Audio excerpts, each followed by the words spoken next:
where that cloud lingers across parts of England and Wales. Into the evening, a lot of the showers generally fading away, so as we go into the small hours of Monday, actually quite a lot of the UK generally dry. Some clear skies, especially across Scotland and also across some eastern parts of England. So here, again, we could just see a touch of frost, but where the cloud hangs on, it should be fairly mild for most as we start Monday morning. So going into Monday, again, a fairly cloudy start across the west, but the clearer skies across the east will slowly spread their way a little bit further westwards as the day goes on. So some good sunshine developing across the Midlands, central southern England, northern Scotland, and maybe also Northern Ireland too. And in the sunshine, especially come Tuesday, we could see highs reaching 20 degrees in the north.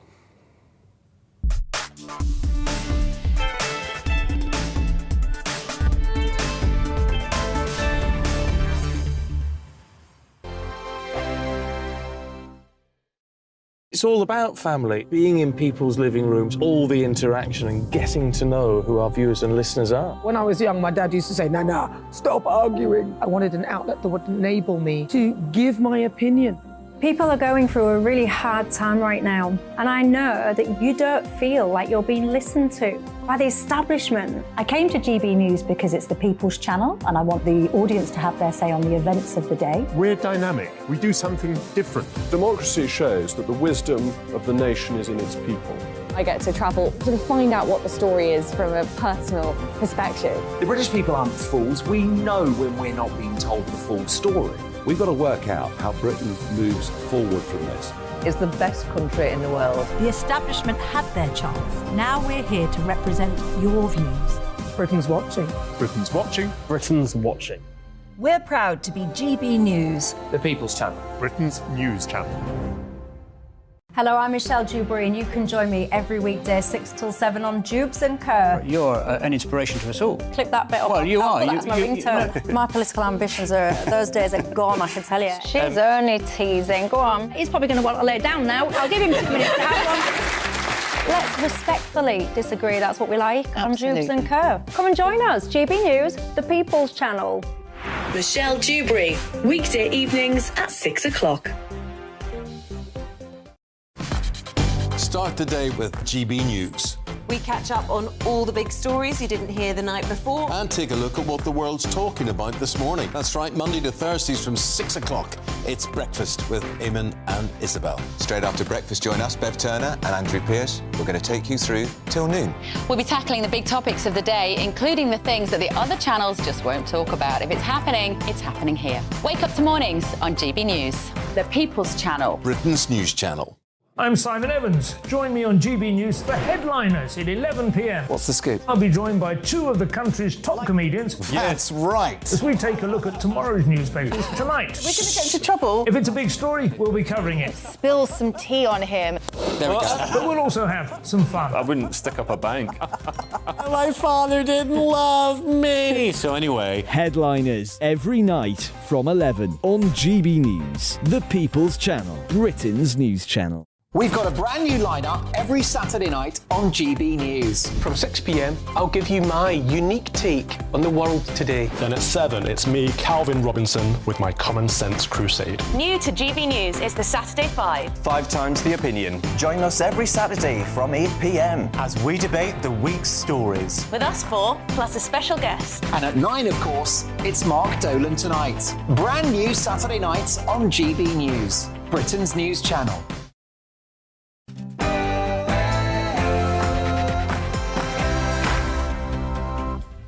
It's Saturday night and this is the Saturday 5. I'm Darren Grimes, along with Albie Ammon Corner, Emily Carver, Benjamin Butterworth and Dominique Samuels. Tonight on the show, I'm going to tell you why President Trump would be better for Britain.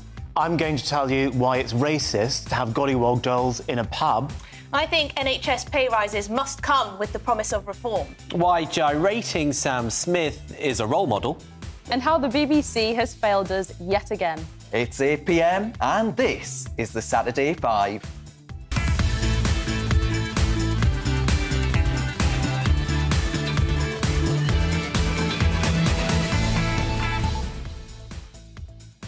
Welcome to the Saturday 5. This is the best Saturday night takeaway that you could possibly order.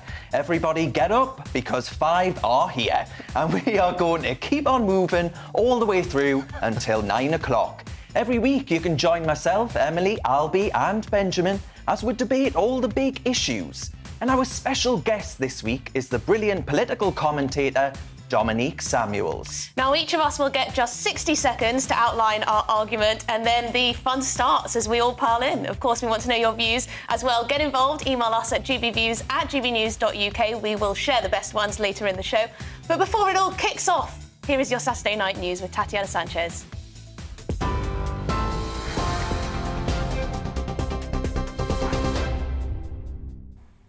Emily, thank you very much. This is the latest from the GB newsroom. Merseyside Police says 118 people have now been arrested following disruption caused at the Grand National. Protesters crossed the track at Aintree, breaching security fences, with at least 2 gluing themselves to a jump. The Animal Rising group says the event is cruel, with 60 horses dying at the festival over the past 23 years. 3 horses died during this year's 3-day event, the latest Hill 16 racehorse, who suffered a heavy fall at the first fence. The government's under pressure to prevent the most extreme nurses' strike yet after the latest pay offer was rejected. Members from the RCN voted against the 5% pay rise, meaning NHS nurses in emergency departments, intensive care and cancer wards will take industrial action for the first time. The 48-hour walkout will start on the 30th of April. But 74% of Unison members voted to accept the same offer. Meanwhile, Royal Mail and the Communication Workers Union have reached a deal on pay and employment terms. In a statement, the CWU said the agreement will be considered by the executive of the union before being voted on by the union's membership. Details on that agreement are expected next week. The Shadow Armed Forces Minister has told GB News a blind eye is being turned to predators around Parliament. Luke Pollard has described Westminster as the most unprofessional workplace he's encountered. Speaking to Gloria De Piero, the MP, who's recently announced he'll step back from politics, says victims of abuse and bullying are repeatedly being let down. I still don't think Westminster is a safe place to work, especially for many of the young members of staff that MPs employ. And we know that there are predators around Westminster that are sometimes allowed to continue or a blind eye turned. And I want to see that changed, because I think Westminster should embody the very best of our country. It should be a place that people aspire to get elected to and then want to change the world from a position of strength. And I'm afraid at the moment, I sometimes feel Westminster lets the rest of the country down. You can see that full interview with the Shadow Armed Forces Minister Luke Pollard on Gloria Meets tomorrow at 6 p.m. The Scottish Government is considering drafting in the army to help run the key Highland ferry service. It's after a vessel broke down last Friday, resulting in a 42-mile diversion for prospective passengers. The 5-minute crossing usually carries more than 270,000 cars a year. Well, currently there's only a foot passenger service operating twice a day. TV, online, DAB Plus radio and on TuneIn. This is GB News. Now it's back to the Saturday 5.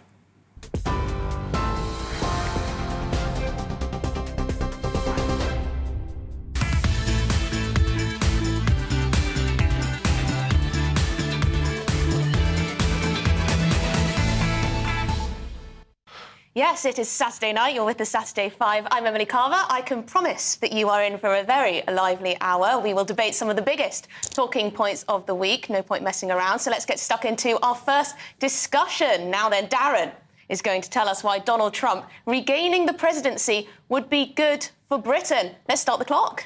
Well, folks, look, President Biden's just gone, and I say good riddance to bad rubbish. Because President Biden does not like Britain. He's made that absolutely clear. Whilst he was here, he was taking selfies with Jerry Adams, for goodness sake. President Trump would never have done such a thing. Whilst he was here, he snubbed Rishi Sunak getting off that plane and visiting Northern Ireland and actually having a sit-down, a bi-latte, as they called it, with Prime Minister Rishi Sunak. He couldn't even finish his coffee before Biden was off. I reckon we need President Trump back in the White House and then the special relationship will be special again. He loved this country. He would have loved to come to the coronation in respect of our late Majesty. He would have offered a trade deal in an instant with Britain. He was for Britain, for Brexit, for Boris. And I reckon we would be all the better if he was back in the White House over slow Joe Biden. Right, I'll be then. Come on. Oh, Darren.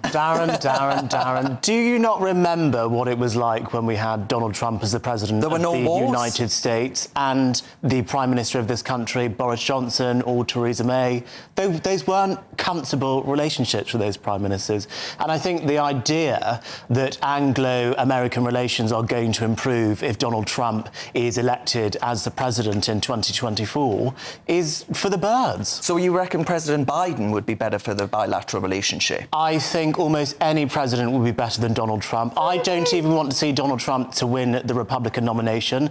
I'd like to see Nikki Haley win it. I mean, Dominique, come on, right? President Biden clearly doesn't like this country very much. I mean, come on, like, even if you dislike Trump, which you clearly do, and believe that, you know, he wouldn't be sort of the second coming of Christ for this country, you can at least admit that Biden, and really it does seem to be a sort of Democrat attitude towards this country, particularly after Brexit, they're not so friendly anymore. I mean, my personal view is that this whole special relationship thing, I think it fell apart a long time ago. But Biden, do you really think he's that friendly with this country?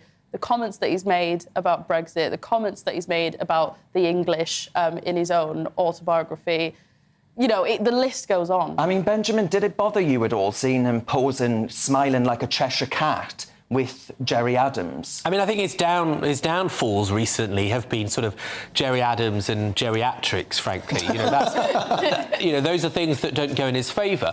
But I think that Britain needs to take a hard look at itself, because the reason that we are not at the top of the list when it comes to America in a way that we were, the reason that Biden isn't prioritising the United Kingdom in a way that was more commonplace before, is because of decisions we've made ourselves, whether that's Brexit, and they warned us, the US did, that we'd be at the back of the queue, or whether Democrats did. Or whether it's failing to stand close to America in other ways. I mean, and the truth is that I think that we should look at ourselves, not whinging about him liking Ireland over the last couple of days. It's quite clear to me that the American population are a lot more than the Democratic Party, right? The Democratic Party didn't like Brexit. They like whackery and wokery and, frankly, turning American cities into crime-ridden hellholes.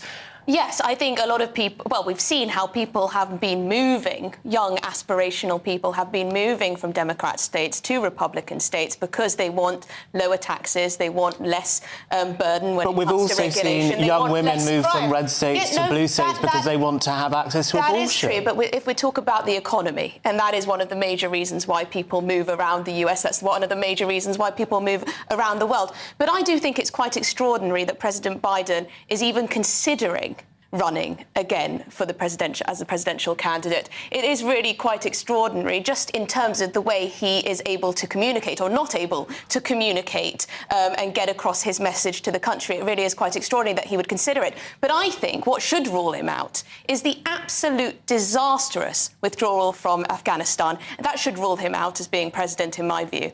I'll be on that point then. I mean, on the Afghanistan question, it's proven, right? You can look back at the 4 years in office that Donald Trump had. There were no interventions, there were no wars like that, there were no disastrous pullouts. Actually, President Trump presided over the West actually being emboldened to stand up to the likes of China, Iran, for example, and there were no escalations of the kind that we've seen since President Biden Darren, came I'm about. so pleased that you brought up the disastrous Afghanistan pullout, because do you know whose responsibility that was? Donald Trump. He would never have done it. It was Donald Trump who basically organised that disastrous pullout from Afghanistan. Yes, it did happen under Biden, but stewarded by Trump. The Iran deal that we had, which stopped Iran from enriching uranium to make nuclear weapons, Donald Trump pulled out of. Yes, because so the idea that Donald Trump is better for international relations is farcical. Biden also, rhetorically at least, gave the green light for Russia to invade Ukraine. He suggested that a little bit going to Russia would be okay. I think that he hasn't shown a strong stance when it comes to... I'm no Trump fan, But I don't think you can argue that President Biden has been good for America geopolitically. But I don't think you can... Yes, please on do. Afghanistan, because I just think you're factually incorrect there. When Donald Trump was president, the Taliban were under control. The minute Joe Biden took office, they started gaining more ground. And Biden, the Biden administration, whoever's responsible for international relations, they were aware that the Taliban were expanding and they chose to do nothing. And that's why the withdrawal was so disastrous. They even left weapons and aircraft behind. You cannot blame that on a previous president. On that fundamental point, though, and Emily, I'll put this to you, I mean, the fact of the matter is, right, we in Britain want a US president that actually quite likes the country. And it's clear to me in everything that Biden did, saying he wouldn't come to the coronation, saying, you know, the selfie with Jerry Adams. I can't stress enough how much that actually really pained me, frankly, to see that selfie with Jerry Adams, and actually just the way, the smile across his face. I think I agree, but I do think that we don't want to view Donald Trump with rose-tinted glasses. Absolutely. Because he talked a good game. He did talk about how Boris Johnson was, you know, Britain's Trump. He talked about how Brexit was this fantastic thing and it mirrored his leadership in the United States. But actually, he didn't push forward with a trade deal. He didn't push forward with those things. He was rather protectionist in his outlook. He wasn't thinking about, oh, free trade with the UK is going to be fantastic. So I think we should look at them both as very different people and decide whether on balance either would be the best president. Dominique, I actually think that Brexit, the parallels between Brexit and Trump, whilst they are different, obviously it was leaving a political bloc, there are similarities in the sense of it was the deplorables, right? It was the people that shouldn't actually get a say over anything. Donald Trump was their man. Yeah. And actually, if only we had a Donald Trump here in Britain. Yeah, and also it was about the deplorable sort of narrative of people, you know, the certain people that should have a voice and shouldn't have a voice. But it's also about wanting to put our respective countries first and actually prioritise our interests. And, you know, I'm not mad at Donald Trump for that. Protectionism gets a very bad rap. I think in the grand scheme of things, you know, if things are beneficial for that nation state, they should be pursued. All right, that's it. The klaxon has sounded. I'm afraid to announce up next, it's Benjamin. And he's going to tell us why Sam Smith is apparently a great role model. Yeah. Start the clock. Buckle up, Britain. Sam Smith is a role model because they have been, and they are using they, them pronouns, which I'm sure the rest of the panel will stick to. This week, Sam has been labelled as a Satanist and a pervert. Why? Well, because at the first edition of their tour in Sheffield, they were seen gyrating in a thong, and in a music video you can watch Sam Smith being sprayed with fountains of water surrounded by scantily clad dancers. Well, you know what I say, good on them. But also some people say that it might be like paedophilia, because what if kids see this stuff? Well, the truth is no kid has to watch a music video, and if a parent takes them to a concert by Sam Smith, well, that's something called parental responsibility, not the fault of the pop star. 10 seconds. And so that's why I say that we should celebrate Sam Smith as a great British success story, and the God Squad should sod off. Oh my gosh. Now, I'm sure that hasn't ruffled any feathers at all. Dominique, do you believe in freedom? I don't think he's a great British success story at all. I think it's a really sad thing what's happened to Sam Smith. He's spiralled into the depths of depravity, and that's what's really sad, because he has an amazing voice. You know, he has a soulful, angelic voice.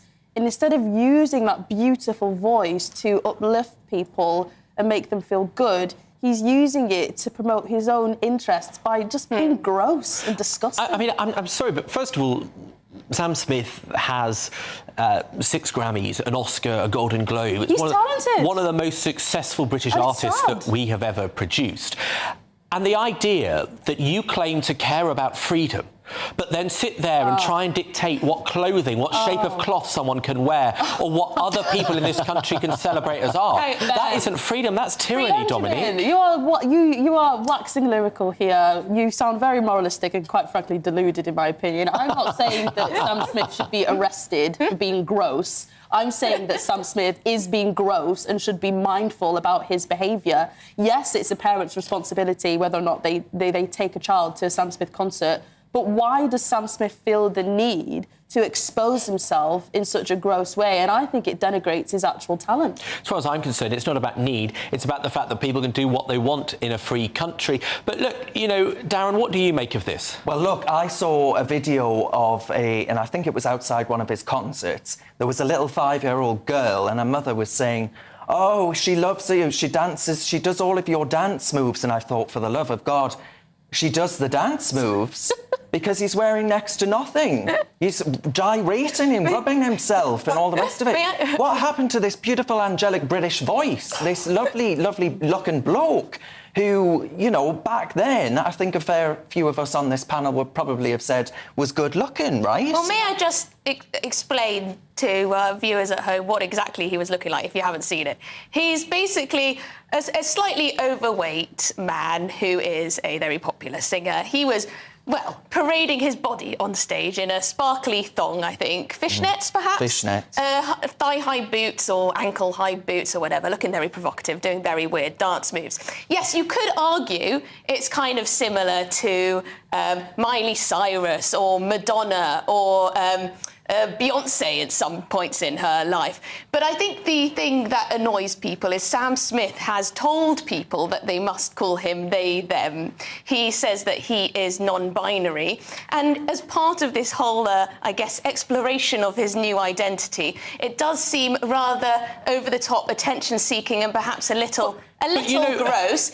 But, of course, we have the freedom to disapprove and he has the freedom to do it, Benjamin. I mean, look, Sam Smith has said that when they were a teenager, when they were at school, they wore what we consider female clothes. So the idea that the idea that it popped up as a publicity stunt, I think, is unfair. No, I don't think that's unfair at all. I think it's very evident that in today's society, the more gross you can be, the more props you'll get from the disgusting Hollywood elite. But I would just say, lastly, when people mention Beyonce, Madonna, Miley Cyrus, I don't think that's right either. And when people say it has to be one or the other, you know, it's not just because he's non-binary, it's not because he's a man, it's not because, you know, he's not particularly in shape, it's because it's just gross. I mean, Albie, did you ever celebrate these kind of artists when you were a kid? Yeah, of course I did. One of my favourite singers as a child was Christina Aguilera. Me and my sisters were slut-dropping to Dirty when we were in the early noughties. You know, Goodness we were me. very young doing that, and I think Can you give us a rendition? No, I won't do it now. The viewers won't want to see it. But the point is, Dominique, I think there is something in what Benjamin is saying about freedom.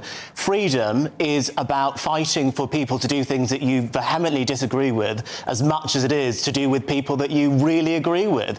And unfortunately, I think when it comes to these debates about Sam Smith or other people who we disagree with, everyone says, oh, it's terrible, he shouldn't be doing it, let's ban it. No, that's not what freedom is about. Freedom is about people being free to do what they please, as long as they're not harming other people, and that's what I believe in. Anyone's actually on the panel has yet said that they would outright ban it. Dominique, do you think we should ban it? I don't think we should ban it, but I think... You do. I don't think you we should ban it. You spend all your time pretending to be outraged about the way that Sam Smith looks, that it's offensive to kids. I think it is. If that's not calling for a ban, I don't know what is. It is really damaging for a child to drink in and see that sort of behaviour. No, it's not. The whole they, them nonsense, the gender identity stuff. That child will then think that sort of behaviour... What, that they can be who they want to be? It's being who you want to be. It's not about being overtly sexual and wearing barely any clothing. That is promoting an incorrect and very dangerous view of what one's self-value is. One's self-value is not wearing thigh-high boots and slut-dropping. That's deluding. I'm sorry for help. This big man rubbing himself on a stage like that. I think it's a cry for help. Because he's so desperately trying to convince everyone else that he's happy, he's this role model. And I think behind the scenes he's probably quite depressed. I'm sorry, I don't think Sam Smith is trying to convince you of anything, Dominique. Sam Smith is someone who is living their life, who feels comfortable in their body. And the truth is, let's be honest about this, that, you know, Sam is a slightly larger guy, not larger person, not that big, right? Chubbs. Oh my God. But yeah, by mistake. But you know what?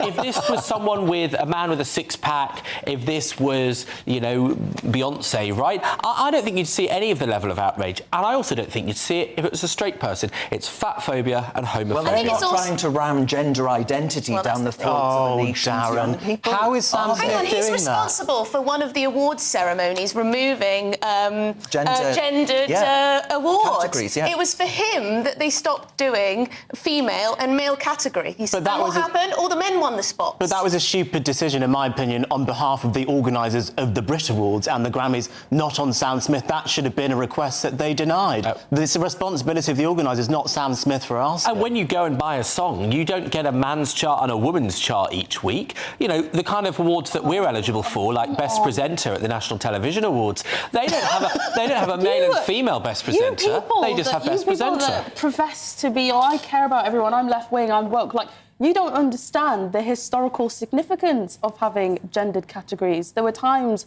where women in the music industry and otherwise weren't taken seriously, and that's why... It's still the case. Yeah, well, I mean... There were no female Brit Award winners, and there was no British female winner at the Brit Awards. Right, well, there you go. And just in generally, I'm just worried that by propping up people like Sam Smith that you know, promote this selfish view of, you know, pleasure at any cost. You know, I need to slut drop, I need to wear heels at any cost just because I need to be happy. Well, I'm just scared about the impact it has on children. Well, speaking of history lessons, high heels were invented for men. They weren't invented for women. Well, I'm sure, so people can wear high heels however they like. Back in the day, they weren't going around in thigh-high stripper heels. Well, I think they'd have been better if they were. But, you know... Right, Emily, you seem to be in the middle of this. Do you not think that it's outrageous to start comparing it to paedophiles or Satanists? Oh, well, that's all we've got time for on that one. Later in the show, we're going to hear from Albie on racist dolls, and Dominique will tell us why Elon Musk got it right about the BBC. But coming up next, it's the Carver Palaver. I'll be telling you why NHS pay rises must come with the promise of reform. Don't go away.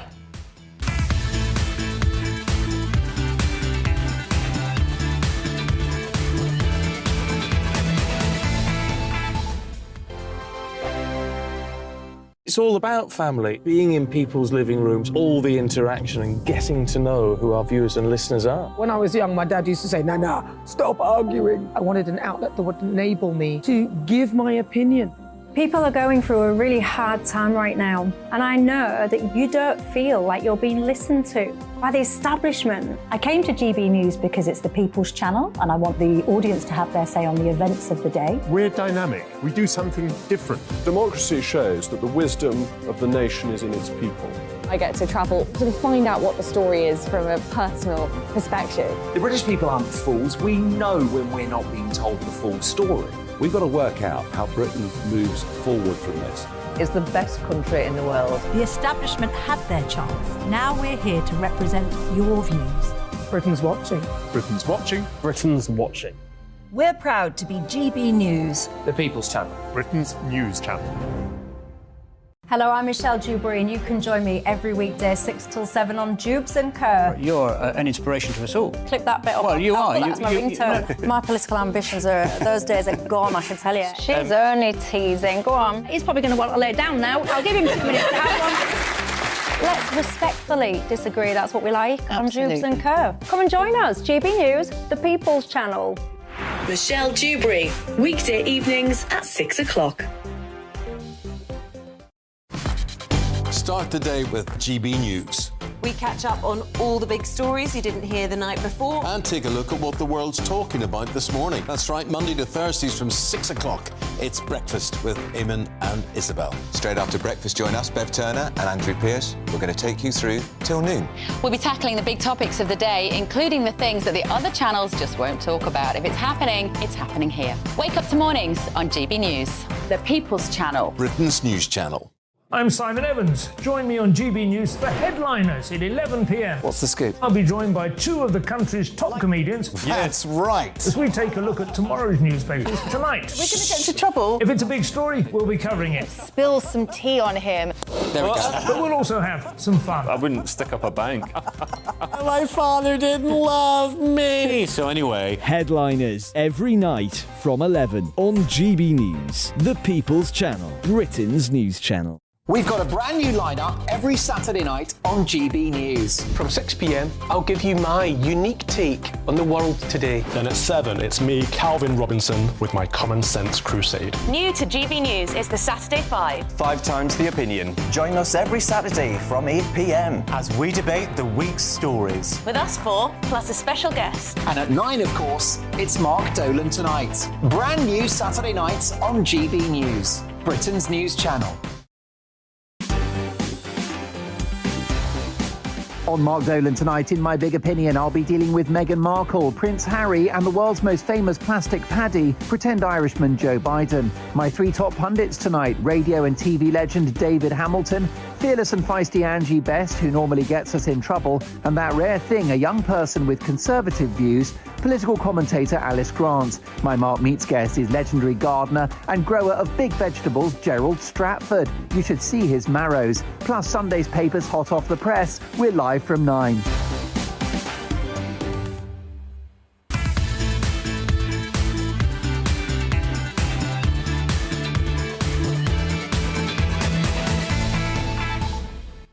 Welcome back to the Saturday 5. Thank you very much for your company. That was a lively start, I think it's safe to say, to the show. Thanks for all of your emails about tonight's topics. Maggie's written in and she said, if you look at the facts, you have to conclude that President Trump was one of the best presidents America has had. He was right about everything on China, taxes, climate, etc. During his presidency, America was prosperous and the world was peaceful. Well, there we are. Me and Maggie are at 1. Now, let's crack on with our debate. Up next, it's Emily's turn to face the music as she unveils her Carver Palaver. Emily's going to tell us why she reckons the NHS needs huge reform. Start the clock. Yes, I think NHS pay rises, if they're given, must come with the promise of NHS reform. I think that's what patients deserve. I think that's definitely what the taxpayer deserves. And I also think that's what NHS staff themselves deserve. I think if we've learned one thing from the mass walkouts this week, beside the fact that NHS staff morale is at rock bottom, is that the NHS as a healthcare system is no longer fit for purpose. Of course, bumper pay rises would be great for NHS staff. Who doesn't want a big fat pay rise? But I think it would simply be a sticking plaster. We have a big problem with the NHS on a grand scale, and I'm not just talking about the number of people who work for the health service, which is over 1.3 million the last time I've checked. I think that we need to stop being little Englanders, look out to the rest of the world and see what else is on offer. There is a reason that no one has copied our health service. Well, there you go. Who should I go with first? I'll go with you, Dominique. What do you think? Do you think pay rises, they're all well and good, sticking plaster, if we can just about afford a bit of a bump for nurses and doctors? It does seem like they deserve a bit of a pay rise. But I think the taxpayer deserves for it to come with some strings attached, perhaps, for the staff as well, that actually we get a commitment from government that the NHS will be reformed. I mean, it just depends on what sort of commitment you're looking for from the staff. Because, look, I've heard both sides of the debate and, you know, the narrative on sort of the rightward side of the debate is that these are Marxists, these strikes are politically motivated, they're lazy, the NHS is a financial black hole. And, look, I sympathise with some of that. But then, at the same time, I think in this particular moment, our nurses and our doctors are, you know, some of the most important people in this country. And if they are coming out en masse and saying we are underpaid and we are overworked and we've been starved of the proper resources in order to do our jobs correctly, I think that should be listened to. But then again, yes, at the same time, the NHS is wasteful. I'm just not so sure that the responsibility should be put on the staff more so than the government. No, I think it does have to be with the government. And, of course, NHS management need to work with the government if there is going to be any hope of any substantial reform. That's for sure. But I think we could go on ploughing, Benjamin, we could go on ploughing billions, millions, whatever, into the NHS, paying all of our GDP towards the National Health Service. And I do worry that fundamentally it is not fit for purpose. Dates back to the 50s. Things have changed. We need to look abroad and see what's working better. I mean, you look at the US system, and that costs considerably more as a percentage of GDP than the British system does the National Health Service. What about the Australian one, where all the doctors apparently are going, fleeing? Well, I mean, do you know what? If you were to roll back the clock to when there was a Labour government, well, you had doctors and nurses and NHS staff paid much better, the retention much higher, and the quality of healthcare people What level was much inflation better. at during the Labour government? Well, why don't you blame Liz Truss for that? That'd be fine to see. Because, blame Liz Truss because for the global inflation crisis. She sent the economy through the ground when she was in power for just 46 Blame Liz Truss days. for the global inflation crisis. Albie, would Labour run the NHS better than the Conservatives? Look, I think if you just look at the key core metrics for the NHS after the last Labour government versus where they are now, it's undeniable, as a Conservative, I will say, the NHS was in a better state in 2010 than it is in 2023. And it pains me to say that. But the economic situation of the country over the last 13 years is very different now than it was from 1997 to 2020. But on the point about reform, Emily, lots of people talk about reform. What does reform actually mean? Well, take, for example, the Australian model. There's an irony, actually, that so many junior doctors who talk about how fantastic the NHS is are fleeing to a more marketised model. They have an insurance system, so everyone has Medicare, is what they call it. Everyone has that. And then you can top it up with private health insurance. And it means that there's competing services which raises the standard.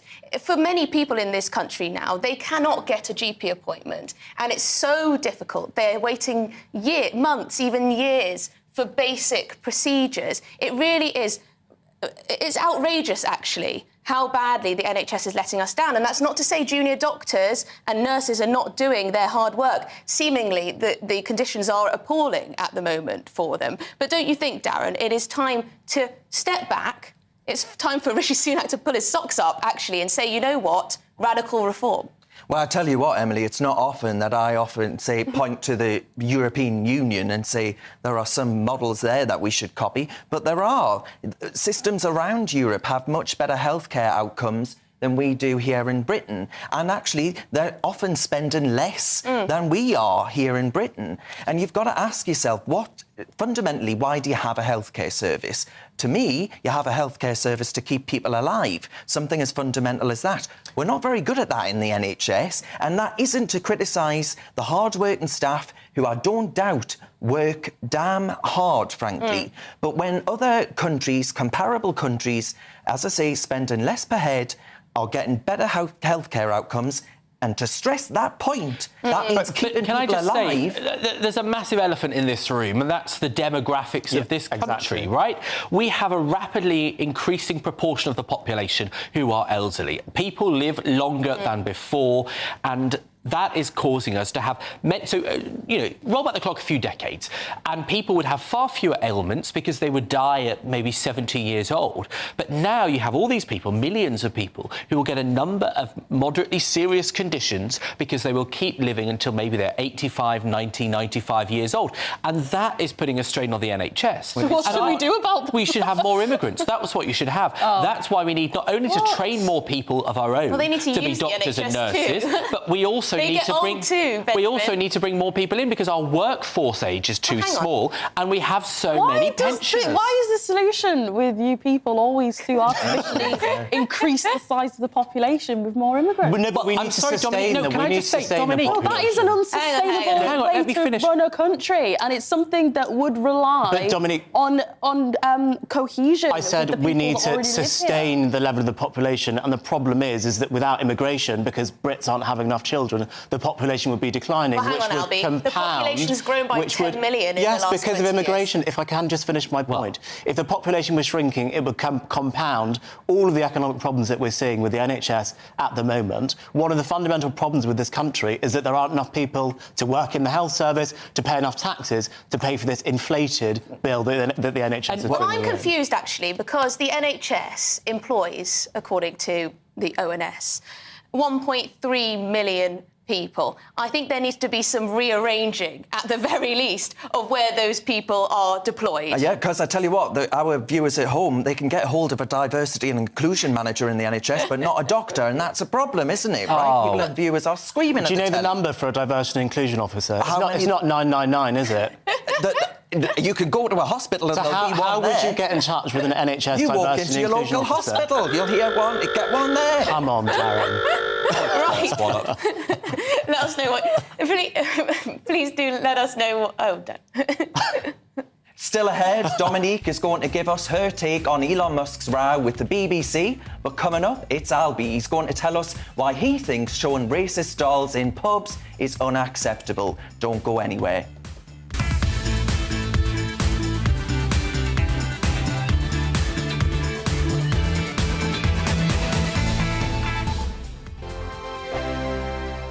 I joined GB News because I was sick and tired of not hearing my views being represented, not just mine, but so many people that I knew and spoke to. I just couldn't get my voice out there. I couldn't say anything. I couldn't do anything. Whatever the narrative was, I kind of had to follow it. GB News is there to provide a voice for those who have been ignored by the establishment media. We think different things, we've got a different style. GB News is here to be optimistic and positive about the future. It's real kind of dynamic and flowing, with the audience very much at the heart of it, like a big family.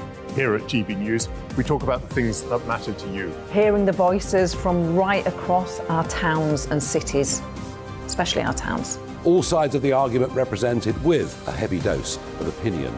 We're on a mission here to make a difference. And the GB News family really is here for you, and whatever time of day you can watch or listen. Britain's watching. Britain's watching.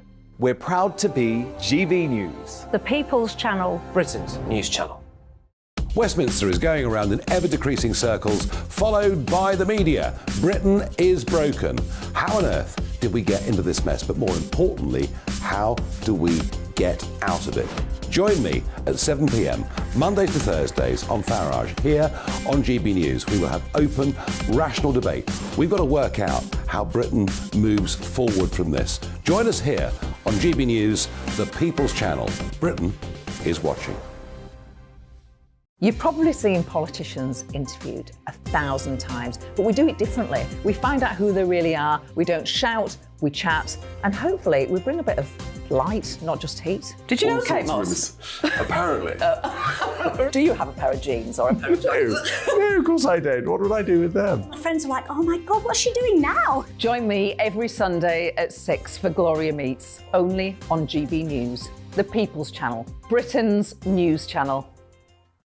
I'm Jacob Rees-Mogg, the Member of Parliament for North East Somerset and a former government minister. For years, I've walked the corridors of power in both Westminster and the City of London. We need to have the arguments, the discussions on how we make it better. Crop failures, famine, war, suffering on a scale completely unimaginable. We are putting the cart before the horse. As Charles I said at the scaffold, he was the true defender of liberty. Yeah, I've completely derailed the conversation. Join me Monday to Thursday at 8 p.m. on GB News, Britain's news channel. I'm Mark White. As GB News Home and Security Editor, I cover those key issues that are so important to you. Our authorities, our communities doing all they can to combat violent crime. With the public services under unbearable strain, why are we still failing to control our borders? Defence, the first priority of any government, has been continually hollowed out. Can we trust our politicians to protect the armed forces? Join me, Mark White, on GB News.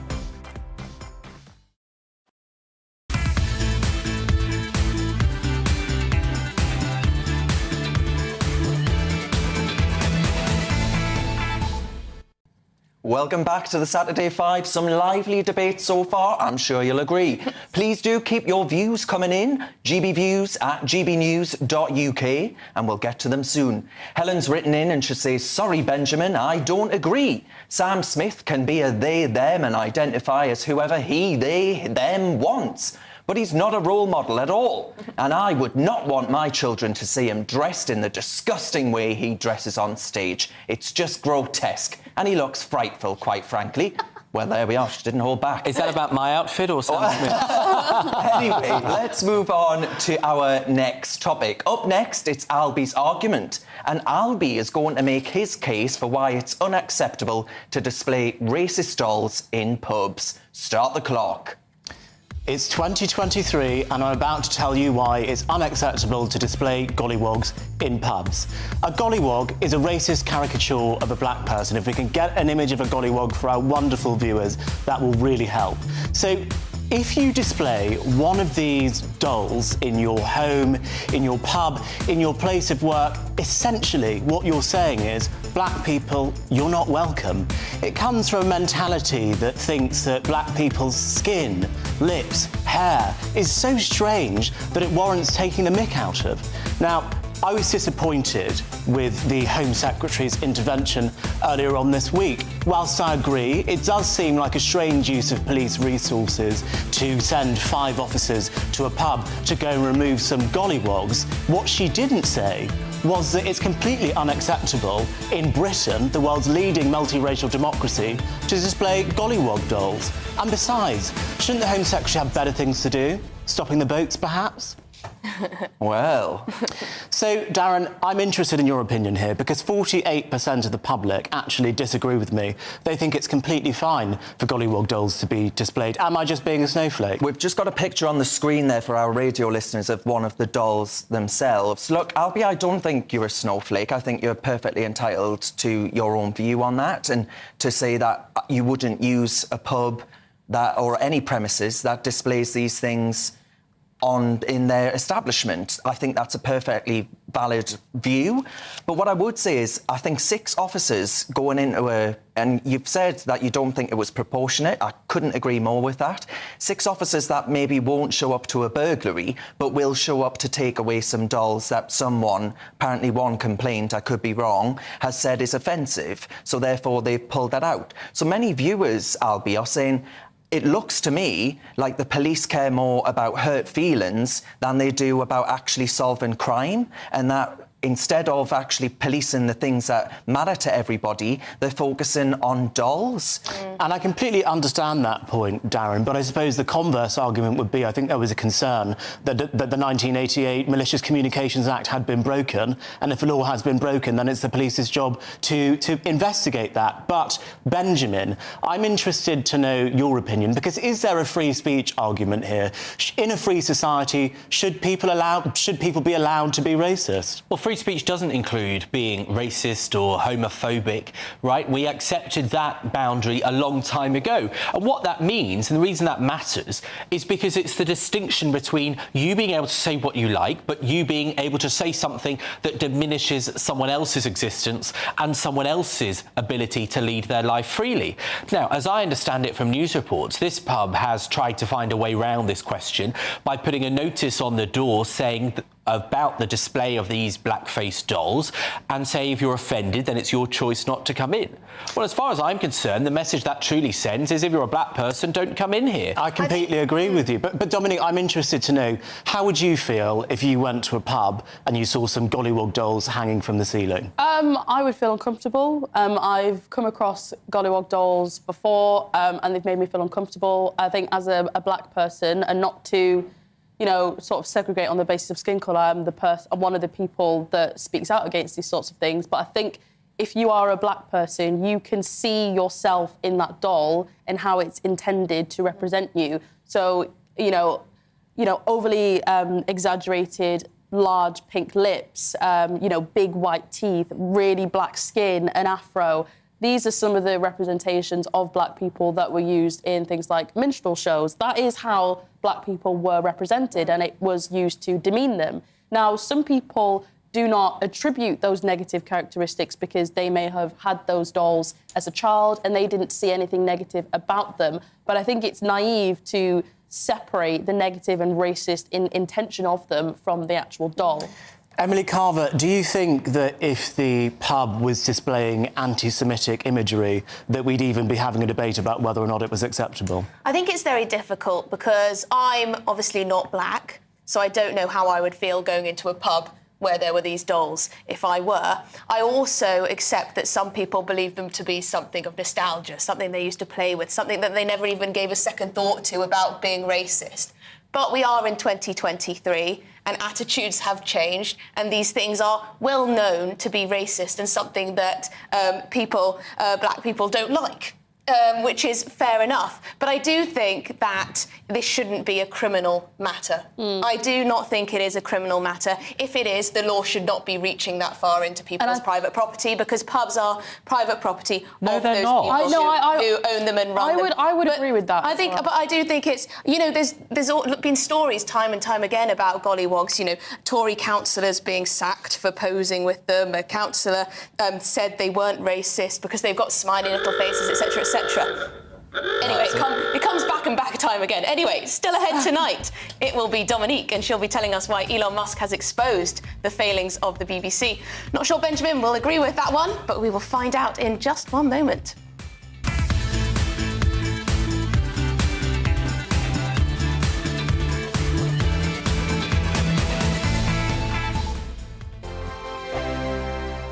Monday to Thursday nights on GB News. At 6, it's Dubes & Co. 7 o'clock, Farage. At 8, join Jacob Rees-Mogg. And at 9, Dan Wootton Tonight, followed by Headliners. On TV, radio and online. This is GB News. First and foremost, I am a GB News fan, and I was before I was working here. Just love the fact that we're asking the questions that a lot of establishment media won't ask. With a bit of a twist, we not only want to inform you, but we want to keep you entertained. It's worth the drive because you get in and the team's all ready and waiting, they're itching to go, and it's a proper little family. GB News is the People's Channel. It's the audience that makes the programme sing. We're giving our viewers and our listeners a voice. I see the thousands of your letters, tweets, emails, you name it, coming in. Britain is broken. How on earth did we get into this mess? But more importantly, how do we get out of it? The establishment had their chance. Now we're here to represent you. It's time for something different. It's time for GB News. I'm very patriotic. I believe in Britain. Our best days lie ahead. Britain's watching. Britain's watching. Join us here on GB News. The People's Channel. Britain's news channel. Join me, Patrick Christie's Monday to Friday, 3 till 6. We tackle the day's news agenda like you've never seen before. It's high tempo, high octane, the most controversial topics, and the best guests. You will not be able to take your eyes and ears off it. I'm not afraid to ask the questions that you really want answered. 3 till 6 p.m, Monday to Friday on GB News, the People's Channel, Britain's news channel. GB News has its own late-night paper preview show, Headliners, where comedians take you through the next day's top news stories. You don't have to bother reading the newspaper, we've got it covered for you. Headliners, every night at 11 p.m, and repeated every morning at 5 a.m. We won't send you to sleep like some of the other paper review shows out there. GB News, the People's Channel, Britain's news channel. Join me, Camilla Tominey, on Sunday mornings from 9:30, taking the politicians to task and breaking out of SW1 to see how their decisions are affecting you across the UK. Bursting the Westminster bubble every Sunday morning, only on GB News, the People's Channel. Britain's watching. Hello, I'm Calvin Robinson. Do not miss my Common Sense Crusade Saturdays at 7 p.m. Join me for some in-depth discussions on faith. Is that not the start of the slippery slope? It's very much so. And the big moral questions of the day. I'm baffled. You've got some nerve. Only on GB News, the People's Channel, Britain's news channel. I'm Andrew Doyle. Join me at 7 o'clock every Sunday night for Free Speech Nation, the show where I tackle the week's biggest stories in politics and current affairs with the help of my 2 comedian panellists and a variety of special guests. Free Speech Nation, Sunday nights from 7 on GB News, the People's Channel, Britain's news channel.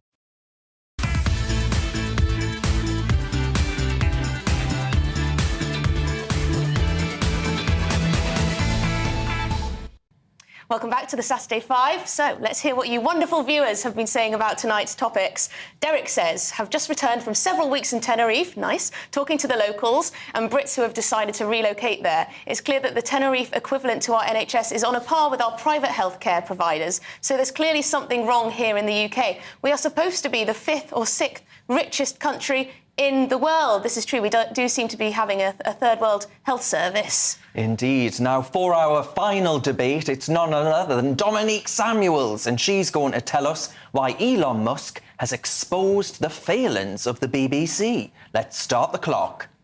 This week, the BBC were humiliated yet again. If they're not employing disinformation specialists, they're squandering a golden chance to interview one of the most interesting people in the world right now. Elon Musk is pioneering space exploration and new car technology. He recently bought Twitter and exposed the collusion between big tech and the American government censoring information on COVID-19. And even the Hunter Biden laptop story, which may have swayed the outcome of the 2020 presidential election. Were the BBC interested in asking any of those questions? Oh no. They were more interested in pushing a narrative about so-called hate speech growing on the platform. The journalist in question couldn't give a single example of this so-called hate speech. This is just yet another example of how the BBC is failing the British people. We pay it handsomely to be unbiased and accurate, and it fails to do even that. It's time to accept that the BBC isn't good value for money. So, who will disagree with me the most? I think it's you, Benjamin. Yeah. No, I think everything you said was wrong.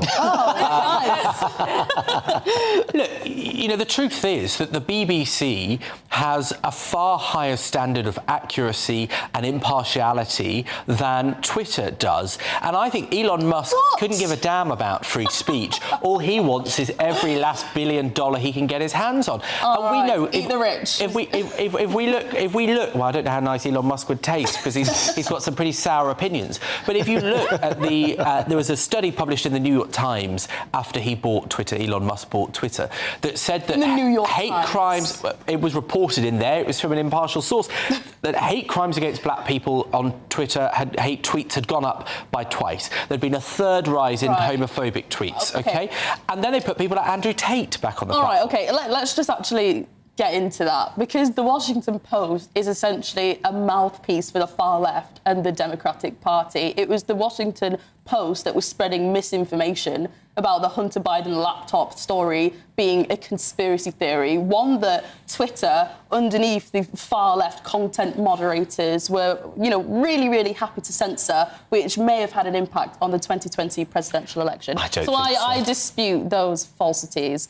But I'm guessing that, Darren, you would actually agree with my Well, I do, but look, I've got 2 points there. I mean, Twitter is losing money faster than me on a night out, so I'm not sure that, you know, Elon Musk has actually done a sensible thing if he wants to make himself rich. And secondly, I actually think that he exposed here in this interview the fact that there is a elite in this country that want to silence dissenting voices, that talk about things like the Twitter files, that perhaps spoke about the way in which the COVID lockdowns and excess deaths, or indeed even how Greta Thunberg, teenage truant that she is, isn't perhaps an oracle that we ought to listen to when it comes to matters of climate and economic policy. All of these things, I think Elon Musk is a hero, frankly, for allowing us to be able to air these opinions that go against the grain. I want to know what hateful speech is, because I didn't learn anything from that interview. This BBC reporter had no idea what the definition of what he was talking about was.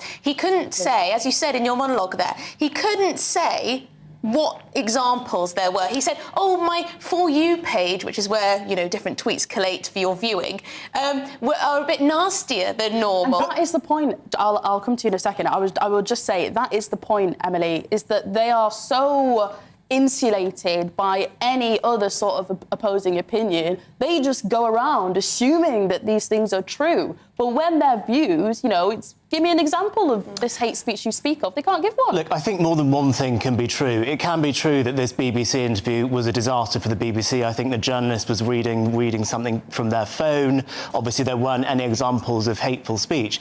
But equally, I think all of us are aware of some of the awful things which are said on Twitter. I had a death threat on Twitter, and which I had to get the police involved in about.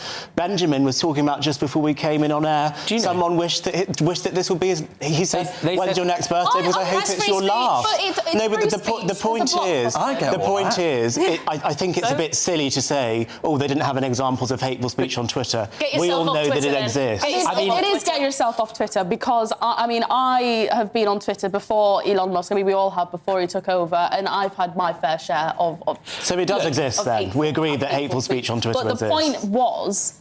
from the journalist was that it is something significant has happened since he took over, and he couldn't give a single example. So the statistics that Benjamin gave from the source that you don't like, do you not? They reported it in the New York Times. It's important to get facts we'll have to cut Benjamin off there. You'll be delighted to know. Now, folks, it's been an absolutely fantastic show. I'm sure you'll agree. Thank you for your company and to the panel. Next up, it's the brilliant Mark Dolan even. Thanks for watching. We'll see you again next week on the Saturday 5. Hello, I'm Craig Snell. Here is your latest forecast from the Met Office. Well, as we go through the next few days, for many of us it's going to be fairly cloudy tomorrow, but the brighter skies are set to return as we go into early next week. So here's the situation at the moment. We've got high pressure trying to move in across the UK, but these two weather fronts will move in across many western areas as we go through the next 24 hours, bringing in another spell of cloud and rain. You can see it on the graphics here, already moving into Northern Ireland and eventually into Scotland as the evening goes on. For many eastern parts, actually, it's going to remain fairly dry with some clear skies, maybe the odd mist and fog patch. But also here, we could just see a touch of frost. But further west, where we see the cloud and rain, it should be a fairly milder night compared to recent. So tomorrow, for a lot of us, it starts off fairly grey. Could just see some brightness across the east, but generally a lot of cloud around, some outbreaks of rain too. Quite light and patchy though, mainly nuisance value more than anything else. But then going into the afternoon, brighter skies for Northern Ireland and Scotland. This may well trigger a few showers, but also feeling quite warm here in the sunshine. Could see highs reaching 17 degrees, but still quite disappointing where that cloud lingers across parts of England and Wales. Into the evening, a lot of the showers generally fading away, so as we go into the small hours of Monday, actually quite a lot of the UK generally dry. Some clear skies, especially across Scotland and also across some eastern parts of England. So here, again, we could just see a touch of frost, but where the cloud hangs on, it should be fairly mild for most as we start Monday morning. So going into Monday, again, a fairly cloudy start across the west, but the clearer skies across the east will slowly spread their way a little bit further westwards as the day goes on. So some good sunshine developing across the Midlands, central southern England, northern Scotland, and maybe also Northern Ireland too. And in the sunshine, especially come Tuesday, we could see highs reaching 20 degrees in the north.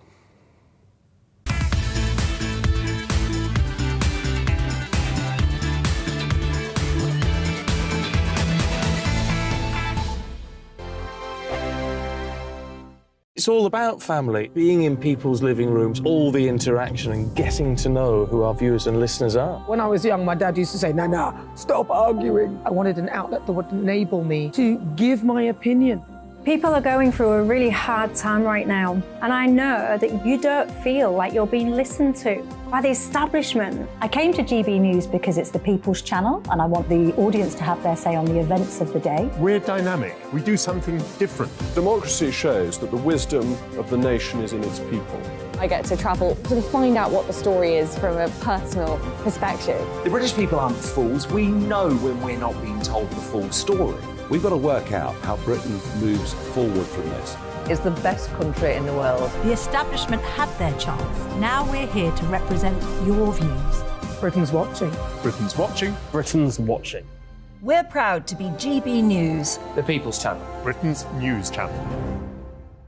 Hello, I'm Michelle Dewberry, and you can join me every weekday 6 till 7 on Jubes and Kerr. You're an inspiration to us all. Clip that bit up. Well, you are. That's my ringtone. My political ambitions those days are gone, I can tell you. She's only teasing. Go on. He's probably going to want to lay down now. I'll give him 2 minutes to have one. Let's respectfully disagree. That's what we like. I'm Jubes and Co. Come and join us. GB News, the People's Channel. Michelle Dewberry, weekday evenings at 6 o'clock. Start the day with GB News. We catch up on all the big stories you didn't hear the night before. And take a look at what the world's talking about this morning. That's right, Monday to Thursdays from 6 o'clock. It's Breakfast with Eamon and Isabel. Straight after breakfast, join us, Bev Turner and Andrew Pearce. We're going to take you through till noon. We'll be tackling the big topics of the day, including the things that the other channels just won't talk about. If it's happening here. Wake up to mornings on GB News, the People's Channel. Britain's news channel. I'm Simon Evans. Join me on GB News for Headliners at 11 p.m. What's the scoop? I'll be joined by two of the country's top comedians. That's right. As we take a look at tomorrow's newspapers tonight. We're going to get into trouble. If it's a big story, we'll be covering it. Spill some tea on him. There we go. But we'll also have some fun. I wouldn't stick up a bank. My father didn't love me. So anyway, Headliners every night from 11 on GB News, the People's Channel, Britain's news channel. We've got a brand new lineup every Saturday night on GB News. From 6 p.m, I'll give you my unique take on the world today. Then at 7, it's me, Calvin Robinson, with my Common Sense Crusade. New to GB News is the Saturday 5. 5 times the opinion. Join us every Saturday from 8 p.m. as we debate the week's stories. With us 4, plus a special guest. And at 9, of course, it's Mark Dolan Tonight. Brand new Saturday nights on GB News, Britain's news channel.